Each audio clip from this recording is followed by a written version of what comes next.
અંબાજી ખાતે ગુજરાત રાજ્ય માધ્યમિક અને ઉચ્ચતર માધ્યમિક શાળાના કર્મચારી સંઘ મહામંડળનું અધિવેશન યોજાયું, જેમાં 2300 જેટલા વર્ગ 3 અને 4ના કર્મચારીઓએ હાજરી આપી હતી.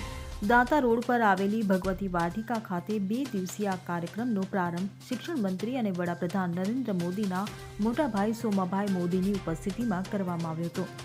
અધિવેશનમાં મુખ્યત્વે ખાતાકીય પરીક્ષા અને 22,299નું સ્ટાર્ટઅપ પાછું આપવા સહિતના મુદ્દાઓ પર ચર્ચા થઈ હતી. કર્મચારીઓની મુખ્ય ફરિયાદ હતી કે શિક્ષણ વિભાગમાં દ્વિસ્તરીય પરીક્ષા પ્રથા છે, જે અન્ય કોઈ વિભાગમાં નથી. ખાતાકીય પરીક્ષાથી ક્લાર્કને માત્ર 2400 ગ્રેડ પે મળે છે અને નિવૃત્તિ સમયે પણ 4200 ગ્રેડ પે મળતો નથી. 57 વર્ષના કર્મચારીઓને પણ પરીક્ષા આપવી પડે છે, જે યોગ્ય નથી. મહામંડળે રજૂઆત કરી કે ક્લાર્કથી ઓફિસ સુપ્રિન્ટેન્ડન્ટ સુધી એક જ પ્રકારની કામગીરી કરવી પડે છે, છતાં બઢતી માટે વારંવાર પરીક્ષા આપવી પડે છે. 40 વર્ષની નોકરીમાં માત્ર 3 લાખ મળે છે અને 58 વર્ષે 30-35 હજાર પગાર મેળવનાર કર્મચારીને નિવૃત્તિ બાદ માત્ર 7-8 હજાર રૂપિયા પેન્શન મળે છે. શિક્ષણ મંત્રીએ તમામ મુદ્દાઓ પર સહાનુભૂતિપૂર્વક વિચારણા કરી સહમતિ દર્શાવી હતી.